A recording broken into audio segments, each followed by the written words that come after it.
Well, watching and listening to proceedings from our London bureau is correspondent Lisa Millar, and she joins us now. Lisa, thanks for your time. What the report says is still being digested there in London, but from what has been heard so far, some very sharp criticism reaching right to the top of the news empire.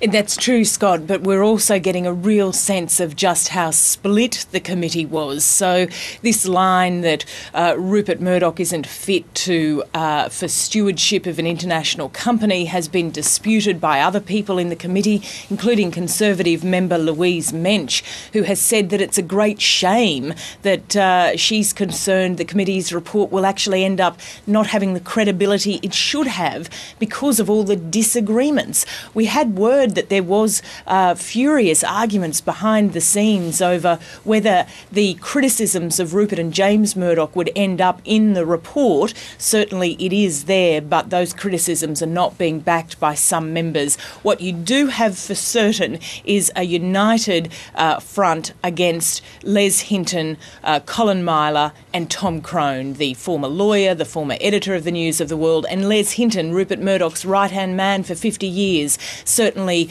no confusion there over what the committee felt that those three men had done, misleading Parliament and not being upfront about what they knew about hacking. Further to that, does it therefore move the whole proceedings closer to answering who knew what and when in regard to this issue? What complicates all of this, Scott, is that the Leveson inquiry isn't due to wrap up its first part until November, and in fact the committee stayed right away from commenting about people like Rebecca Brooks, the former editor and former chief of News International, who appeared before the parliamentary committee. They were instructed not to jeopardise possible charges. It's all very complicated because you've got the three police investigations going on with up to 40 people arrested, possible charges about to come down. You've got the Leveson inquiry not finishing till November. Then you've got this parliamentary committee. So it does raise big questions about what kind of impact this will have, especially when the press conference, it's still going on. They've been very vocal, the various members, about how they've disagreed with each other. So it's certainly not a united report that they've released. Interestingly, Scott, we've just got a statement from News Corporation, if I can read it to you. News Corporation is carefully reviewing the Select Committee's report and it will respond in full shortly. The company fully acknowledges significant wrongdoing at the News of the World and apologises to everyone whose privacy was invaded. So certainly taking that apologetic line, but it'll be interesting to see what the response is. I suspect that they will jump on the fact that this committee is well and truly split down the middle on political lines. Lisa, if there is this division within the committee room itself, what are likely to be the main political ramifications of this? How will this ripple out through the political landscape of Britain?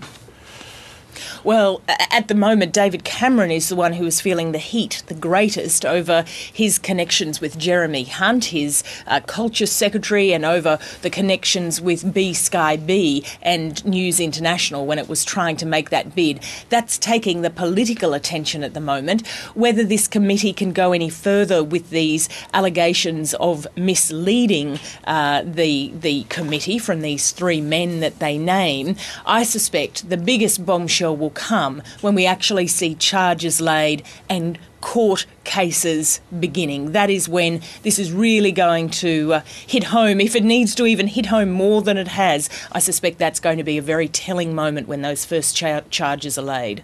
Lisa, you just read that statement from News Corp. What could all of this mean potentially for the Murdochs and their empire?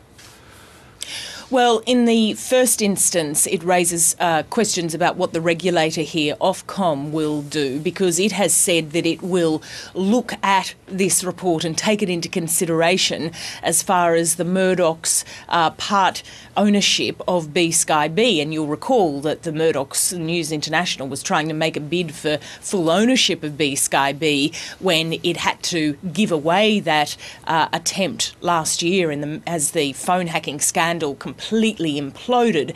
That they still own part of Sky B. Ofcom is going to be looking at this report and considering whether perhaps they should not have any part to play in a broadcasting licence in the UK. Lisa Millar, our correspondent there in London, with that update. Thank you very much. My pleasure.